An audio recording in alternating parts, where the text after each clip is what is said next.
Hey, this is Phelan here. Listen, I want to encourage you today. The word that's in my spirit, man, is the word alignment. And I think of a truck or a car that's out of line. What does that do to your driving? It hinders it. It goes into other lanes that it's not supposed to go into. It wears your tires down. It's harder for you to get from point A to point B. And so it is with God's word.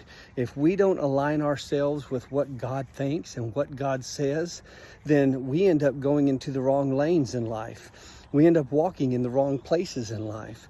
We end up thinking the wrong things and doing the wrong things. It's harder for us to get from point A to point B because many Christians are not aligning themselves up with what God's word truly says. If God says, hey, drinking is wrong, if he says, hey, stay away from it because you have to have a sober mind. If he says, hey, adultery is wrong.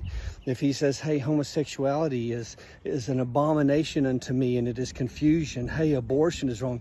Well, those things that God tells us is wrong and the things that he tells us is right. If we don't change our thought process and align our thoughts up to his word and align our will up to his will and align our faith up with his word, then it does no good.